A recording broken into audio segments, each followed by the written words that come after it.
What's up, you guys? We are back with another session of Bible study. I missed you guys so much. I hope and pray that everything in your life is going good. I'm so excited and I feel so blessed to be able to have this moment with you guys. In our last Bible session, we left off where basically Sarah was laughing because she thought it was so funny how Abram was telling the men that showed up at his door, which I think they were angels, God's angels, I think that's who they were. He was explaining to them about how God was going to bless him and his wife Sarah to have a kid in old age, even though they were old. And so Sarah just thought that was so funny and so, insane that God could give her a child at such an old age. And so God had to, tell Abram, like, hey, nothing is too hard for the Lord. I'm going to make this happen. Believe and trust in me. So that's where we left off, okay? And now in this session of Bible study, we're going to get into Abram's plea for Sodom. So I know I have been kind of uploading a little late, so what I'm going to do is I'm going to go ahead and probably break this Bible study into two parts. So this is going to be one part, and then I'm going to break the next half of this Bible study into part two, because I kind of want to speed up a little bit and do a little bit more reading than what we've already been doing. So let's get into it, okay? The men got up from there and looked out over Sodom. And Abram was walking with them to see them off. The Lord said, should I hide? What am I about to do from Abram? Abram is to become a great and powerful nation, and all the nations of the earth will be blessed through him. For I have chosen him so that he will command his children and his house after him to keep the way of the Lord by doing what is right and just. This is how the Lord will fulfill to Abram what he promised him. Then the Lord said, the outcry against Sodom and Gomorrah is immense, and their sin is extremely serious. I will go down to see if what they have done justifies the cry that has come up to me. If not, I will find out. The men turned from there and went toward Sodom, while Abram remained standing before the Lord. Abram stepped forward and said, will you really sweep away the righteous with the wicked? What if there are 50 righteous people in the city? Will you really sweep it away instead of sparing the place for the sake of the 50 righteous people who are in it? You could not possibly do such a thing. To kill the righteous with the wicked, treating the righteous and the wicked alike, you cannot possibly do that. Won't the judge of the whole earth do what is just? Then the Lord said, if I find 50 righteous people in the city of Sodom, I will spare the whole place for their sake. Then Abram answered, since I have ventured to speak to my Lord, even though I am dust and ashes, suppose the 50 righteous lack 5. Will you destroy the whole city for lack of 5? He replied, I will not destroy it if I find 45 there. Then he spoke to him again. Suppose 40 are found there. He answered, I will not do it on account of 40. Then he said, let my Lord not be angry, and I will speak further. Suppose there are 30 are found there. He answered, I will not do it if I find 30 there. Then he said, since I have ventured to speak to my Lord, suppose 20 are found there. He replied, I will not destroy it on account of 20. Then he said, let my Lord not be angry, and I will speak one more time. Suppose 10 are found there. He answered, I will not destroy it on account of 10. When the Lord had finished speaking with Abraham, he departed, and Abraham returned to his place. So you can tell that Abraham is not wanting God to destroy Sodom, okay? He is trying to plead with God and say, if you find 30, if you find 40, and he keeps repeating himself, and he even gets to the point where he's like, I know I'm nothing but, dust and ashes, God. I'm not trying to bug you, but that's just so human-like, right? Because Abraham is really pleading with God and really asking questions like, I know you're not going to kill off the righteous people with the wicked. You're a just God. You believe in order. And I know that you would not do something like that. So Abraham is pleading with God and pleading with him because he doesn't want to see Sodom go down, right? The destruction of Sodom and Gomorrah. He wants souls to be saved, okay? The destruction of Sodom and Gomorrah. The two angels entered Sodom in the evening, as Lot was sitting in Sodom's gateway. When Lot saw them, he got up to meet them. He bowed with his face to the ground and said, "My lords, turn aside to your servant's house. Wash your feet and spend the night. Then you can get up early and go on your way." "No," they said, "we would rather spend the night in the square." But he urged them so strongly that they followed him and went into his house. He prepared a feast and baked unleavened bread for them, and they ate.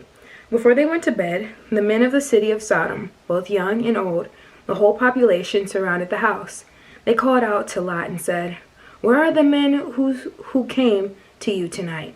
Send them out to us so we can have with them." Okay, so very inappropriate. That is against God's divine order. So as you can see, there is a lot going on. Okay, there's a lot going on, and yeah. Lot went out to them and ate at the entrance and shut the door behind him. He said, "Don't do this evil, my brothers. Look, I've got 2 daughters who haven't been intimate with a man. I'll bring them out to you, and you can do whatever you want to them. However, don't do anything to these men, because they have come under the protection of my roof." "Get out the way," they said, adding, "This one came here as an alien, but he's acting like a judge. Now we'll do more harm to you than to them." They put pressure on Lot and came up to break down the door. But the angels reached out, brought Lot into the house with them, and shut the door. They struck these men who were at the entrance of the house, both young and old, with blindness, so they were unable to find the entrance. Then the angel said to Lot, "Do you have anyone else here, a son-in-law, your sons and daughters, or anyone else in the city who belongs to you? Get them out of this place, for we are about to destroy this place, because the outcry against this people is so great before the Lord, that the Lord has sent us to destroy it." So Lot went out and spoke to his sons-in-law who were going to marry his daughters. "Get up," he said, "get out of this place, for the Lord is about to destroy the city." But his sons-in-law thought he was joking. At daybreak, the angels urged Lot on, "Get up, take your wife, and get your 2 daughters who are here, or you will be swept away in the punishment of the city." But he hesitated. Because of the Lord's compassion for him, the men grabbed his hand, his wife's hand, and the hand of his 2 daughters. They brought him out and left him outside the city. As soon as the angels got them outside, one said to them, "Run for your lives. Don't look back, and don't stop anywhere on the plain. Run to the mountains, or you will be swept away." But Lot said to them, "No, my lords, please. Your servant has indeed found favor with you, and you have shown me great kindness by saving my life. But I can't run to the mountains. The disaster will overtake me, and I will die. Look, this town is close enough for me to flee to. It is a small place. Please let me run to it. It's the only small place, isn't it? So that I can survive." And he said to him, "All right, I'll grant you your request about this matter too, and will not demolish the town you mentioned. Hurry up, run to it, for I cannot do anything until you get there." Therefore the name of the city is Zor. The sun had risen over the land when Lot reached Zor. Then out of the sky the Lord rained on Sodom and Gomorrah, burning sulfur from the Lord. He demolished these cities, the entire plain, and all its inhabitants of the cities, and whatever grew on the ground. But Lot's wife looked back and became a pillar of salt. Okay? Early in the morning, Abraham went to the place where he had stood before the Lord. He looked down toward Sodom and Gomorrah and all the land of the plain, and he saw that smoke was going out of the land like the smoke of a furnace. So it was when God destroyed the cities of the plain, he remembered Abraham and brought Lot out of the middle of the Hevel when he demolished the cities where Lot had lived. So that is intense, you guys. Okay, a lot of stuff happened right there. Okay,